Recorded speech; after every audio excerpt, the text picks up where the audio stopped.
হত্যা করার মধ্য দিয়ে ওরা চেয়েছিল বাংলার জমিন থেকে তারা কোরআন নিভিয়ে দিবে, ইসলামী আন্দোলন নস্যাৎ করে দিবে, আলেম ওলামা ধ্বংস করে দেওয়ার ষড়যন্ত্র তারা করেছিল।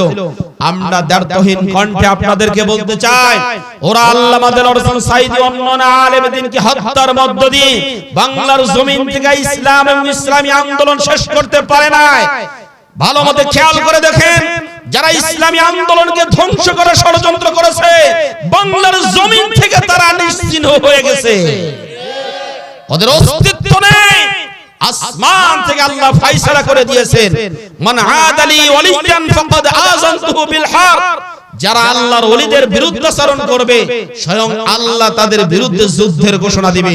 আল্লাহ যদি কারো বিরুদ্ধে যুদ্ধের ঘোষণা দেয়, বলেন তো পৃথিবীর কোন ব্যক্তি তাকে রক্ষা করতে পারবে? চিল্লা বলেন কি পারবে?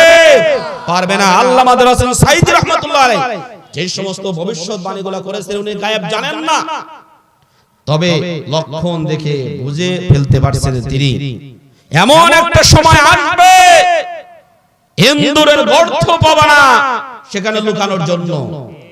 তোমরা আমাদেরকে মৌলবাদী বলো, আমাদেরকে যদি মৌলবাদী বলো, তোমরা হলো আগাবাদী।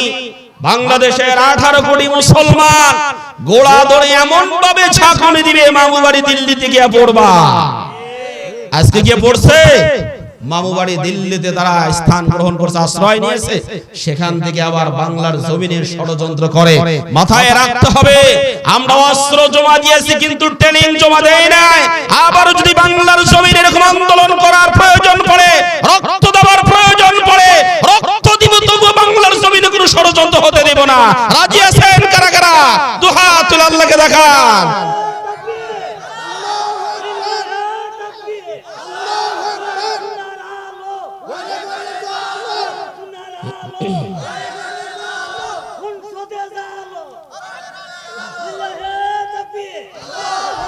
আমার প্রিয় ভাইয়েরা, আমাদের সেই ঈমানি তেজ আমাদের অন্তরের মধ্যে রাখতে হবে। যদি সেই তেজ, সেই ইচ্ছা, আগ্রহ আমরা রাখতে পারি, ইনশাআল্লাহ আগামী দিনের কোরআনের রাষ্ট্র গঠন হবে ইনশাআল্লাহ। কারণ সেই জিনিসটাকে যত দামিয়ে রাখা যায়, ওই জিনিসটা ছেড়ে দেওয়ার পরে তার সাথে কয়েক গুণ বেগে চলতে থাকে। বাদ দিয়ে পানি যদি বেঁধে রাখা যায়, বাদ যদি কোনো সময় ভেঙে যায়, আগের চাইতে গতি বেশি হয় না কম হয়? জোরে বলেন, গতি বেশি হয় না কম হয়? গতি ব্যাপক হারে বেশি হয়।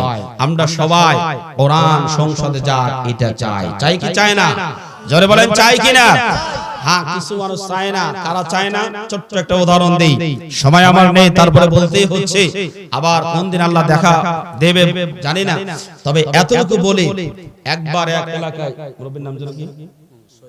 এই শহীদুল ইসলাম জনদরদি একজন মানুষ এই এলাকায় একটা ফ্রি মেডিকেল ক্যাম্প করেছেন। ঢাকা থেকে ভালো চক্ষু ডাক্তার এসেছে।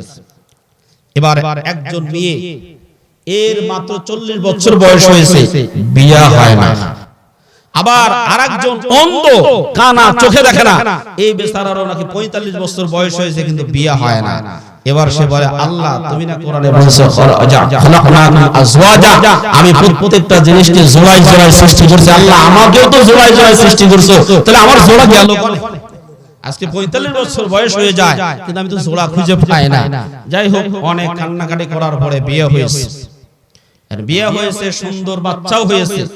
একদিন হঠাৎ করে যখন শুনতে পেয়েছে এলাকায় ফ্রি মেডিকেল ক্যাম্প দিয়েছে, সেখানে ভালো ঢাকা থেকে চক্ষু ডাক্তার আসবে। এখন বেচারা তার স্ত্রীকে বলতেছে, চলো না একটু ডাক্তারের কাছে গিয়ে সিরিয়াল দেয়। আবার কি দরকার, ডাক্তারের কাছে যাওয়ার দরকার কি? বলে আমার চক্ষুটা ভালো করবে। কয় এতদিন পর্যন্ত তোমার বিয়ে হয়েছিল না, তোমার বিয়ে হয়ে গেল, আবার এখন চক্ষু দেওয়ার দরকার কি? চক্ষু যেমন আছে অমনই থাক, চক্ষুর দরকার নেই। এর বলে, আরে বাপ রে বাপ, চক্ষু একটা হলে তোমাকেও দেখতে পারতাম, সন্তান একটা হয়েছে তাকেও দেখতে পারতাম, তাদেরকে তো কাউকে দেখতে পায় না। কিন্তু না, বেচারি ডাক্তারের কাছে নিয়ে যাবে না। এবার খুঁজে দেখলো কেন ডাক্তারের কাছে নেবে না, অন্বেষণ করে দেখা গেল যাকে বিয়ে করছে তার চেহারা আর পাতিলের কালি পুরাই সেম সেম। আমার কথা বুঝেন নাই? পাতিলের কালি আর তার চেহারা পড়ায় সমান সমান। এতদিন পর্যন্ত ওই বেচারা সত্য ছিল, অন্ধ, দেখতে পারে না, সংসার করেছে, বিয়েও এর আগে হয় নাই, কালো দেখে কেউ বিয়ে করে নাই, তো শেষ পর্যন্ত এই অন্ধের সাথে বিয়ে হয়েছে। যাই হোক, তাও স্বামী নিয়ে সংসার করতে পারছে।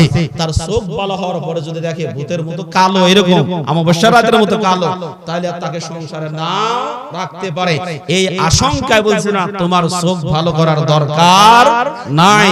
প্রিয় বাবাজিরা আমার, এতটুকু বুঝে থাকলে আপনাদেরকে আমরা বলতে চাই, এই স্ত্রী যেমন স্বামীর চোখ ভালো চায় না, কোরআনুল কারীম সংসদে গেলে এই জমিনে চোর, ডাকাতি, বদমাশি, গুন্ডা, রাহাজানি, চিন্তায়, চাঁদাবাজি এগুলা থাকবে না, সমতা রাষ্ট্র কায়েম হবে। এরকম রাষ্ট্র কায়েম হতে তারাই চায় না যারা এই বাংলার জমিনে চুরি বাটপাড়িতে ভরে ফেলছে, তারা কোরআন সংসদে যাক, এরা তারা চায় না। আরো জোরে বলেন ঠিক না ঠিক? কারণ এরা বলে কোরআন যদি সংসদে যায় আমাদের অন্যায় অবৈধ পথে ইনকাম করা বন্ধ হয়ে যাবে, কারণ কোরআন সংসদে গেলে ইনসাফের রাষ্ট্র হবে। ওদের ধান্দাবাজি, চাঁদাবাজি, এরপরে রাহাজানি, চিন্তায় অপরের সম্পদ ভোগ দখল করা, এগুলা কিচ্ছু থাকবে না, ইনসাফের রাষ্ট্র কায়েম হবে। সম্মানিত ভাইরা আমার, এই দুনিয়াতে এই যে সামসিকা আছে দেখেন তো, সামবাদুর, এই সামবাদুর ও সূর্য উঠলে শুধু সূর্যকে গাল পারে, গাল পারে না, সূর্যকে গাল পারে। সামবাদুরের চোখ নেই, দেখতে পায় না, ও রাত্রে বেলা রাতকে পছন্দ করে। যারা ভালো কিছুকে পছন্দ করে না, আলো পছন্দ করে না, ওরাই শুধুমাত্র কোরআনের আইন চায় না। কথা বলেন ঠিক না ঠিক? তবে সামসিকার সংখ্যা বেশি না, মুসলিমদের সংখ্যা বেশি, কোরআন প্রেমিকদের সংখ্যা বেশি। আমরা চাই কোরআন দিয়ে একটা বার হলেও রাষ্ট্র পরিচালিত হোক, আমরা এটা দেখতে চাই। সবাই চাই তো ইনশাআল্লাহ? ইনশাআল্লাহ। সম্মানিত দিনী ভাইরা, সামনের দিকে যাই, দরুদ ও সালাম প্রেরণ করছি নবী করিম সাল্লাল্লাহু আলাইহি সাল্লামের প্রতি। সকলেই পড়ি সাল্লাল্লাহু আলাইহি ওয়াসাল্লাম।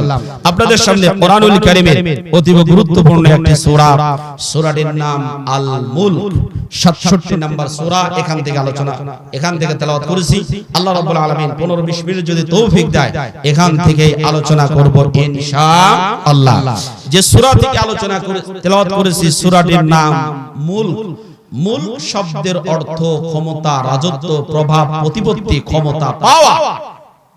খেয়াল করেন, মূল আমরা বলি মালিক, এখান থেকে আলহামদুলিল্লাহি রাব্বিল আলামিন আর রহমানির রহিম, তারপরে সবাই বলেন মালিকি ইয়াউমিদ্দিন। ইয়াউম মানে দিন, ইয়াউম মানে দিন, আর দিন মানে হচ্ছে বিচার দিবস, ডে অফ জাজমেন্ট যেটাকে বলা হয়, বিচার